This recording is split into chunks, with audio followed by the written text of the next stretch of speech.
कौटिल्य अर्थशास्त्र अधिकरण 3 प्रकरण 60 दाय विभाग।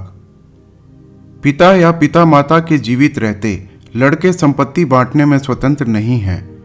उनके मरने के बाद ही वह संपत्ति को आपस में बांट सकते हैं।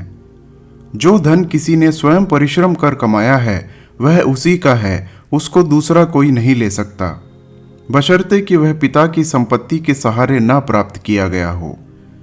चिरकाल से चली आई पैतृक संपत्ति चौथी पीढ़ी तक लड़कों तथा पोतों में बांटी जा सकती है, बशर्ते कि उनका गोत्र खंडित न हुआ हो। खंडित गोत्र वालों में संपत्ति समान रूप से बांट दी जाए। जो लड़के पिता से धन न प्राप्त करने या उसको आपस में बांट लेने पर भी एक साथ रहते तथा कमाते हों, वह अपनी संपत्ति को आपस में पुनः बांट सकते हैं। जिसके कारण संपत्ति विशेष रूप से बढ़ी हो उसको संपत्ति का अधिक भाग मिलना चाहिए। जिसके कोई भी लड़का ना हो उसके भाई या साथी उसकी संपत्ति को और लड़की गहने आदि स्थिर धन को प्राप्त करे। जिनके धार्मिक विवाह से लड़के लड़कियां हों उनकी संपत्ति उनके लड़के लड़कियों को ही मिले।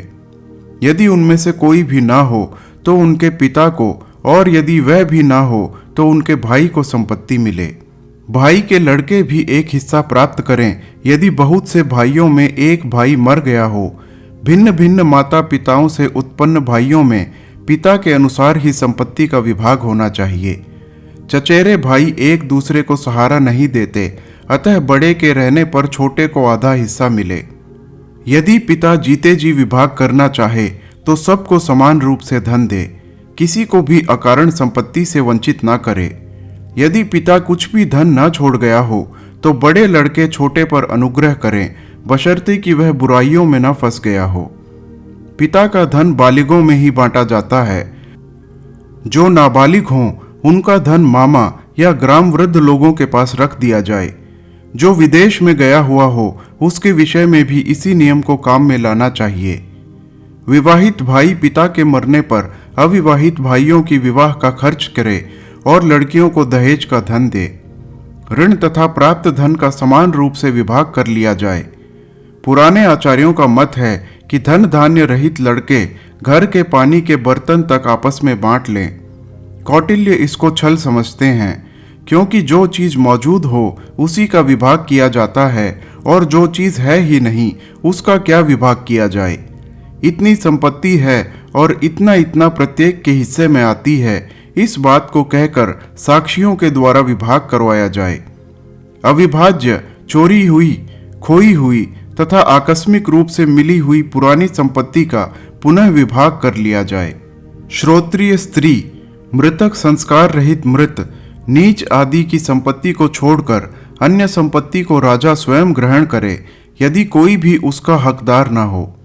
जात बिरादरी से बाहर किए हुए मनुष्यों तथा नपुंसकों को दाय भाग नहीं मिलता। जड़ उन्मत्त, अंधे तथा कोढ़ी लोगों के विषय में भी इसी नियम का काम करना चाहिए। यदि इनके लड़के इनके सदृश न हों तो उनको दादा की संपत्ति का भाग मिलना चाहिए। जात बिरादरी से बाहर निकाले हुए व्यक्ति को छोड़कर अन्य सबको खाना कपड़ा मुफ्त में मिले। यदि इनके स्त्रियां हों परंतु इनसे कोई बच्चा न हो तो बंधु बांधवों के द्वारा उनमें नियोग करवा के जो बच्चा पैदा किया जाए उसको पुरानी संपत्ति का भाग मिले। प्रकरण 60 हिस्सों में बांटना।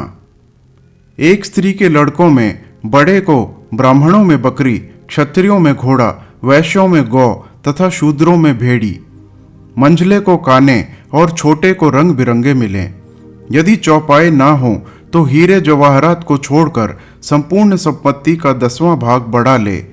इसी से वह पूर्वजों के ऋण से मुक्त होता है। उष्णा के अनुयायियों का यह विभाग है।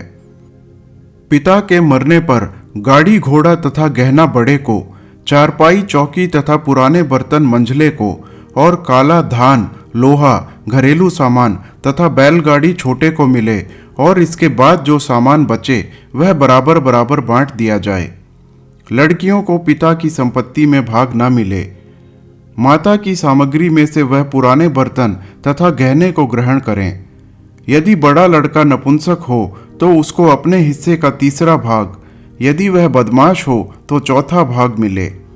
यदि सर्वथा ही उच्छृंखल हो और धर्म कार्य की कुछ भी परवाह न करता हो तो उसको कुछ भी ना दिया जाए। मंझले तथा कनिष्ठ के विषय में भी इसी नियम को समझना चाहिए।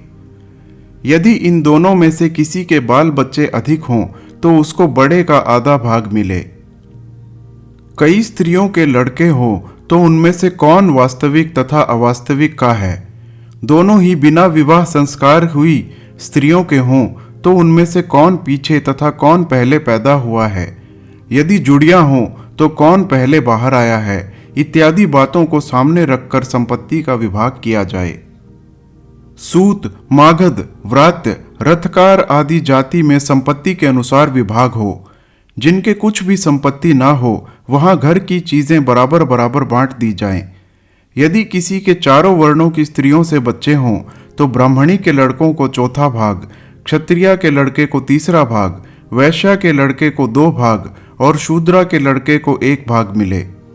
क्षत्रियों तथा वैश्यों के 3 वर्णों या 2 वर्णों की स्त्रियों से जो बच्चे हों उनके विभाग के नियमों को इसी से अनुमान कर लेना चाहिए। ब्राह्मणों के अंतरा पुत्र को बराबर भाग और क्षत्रिय वैश्यों के अंतरा पुत्र को आधा भाग मिले। जिसके ज्यादा बाल बच्चे हों उसको बराबर भाग मिले। भिन्न भिन्न जातियों के स्त्रियों से यदि एक ही पुत्र उत्पन्न हुआ हो तो उसको संपूर्ण संपत्ति मिले और वह बंधु लोगों का पालन पोषण करे। ब्राह्मण से शूद्रा में उत्पन्न पार्श्व तीसरा भाग, सगोत्र या समीप के रिश्तेदार स्त्री से उत्पन्न लड़के शेष 2 भाग ग्रहण करें और पिता का पिंड दान आदि करें। यदि कोई भी न हो तो पिता की संपत्ति आचार्य या उसके विद्यार्थी को या माता के रिश्तेदार या सगोत्र को या नियोग से उत्पन्न बालक को पिता की संपत्ति मिले।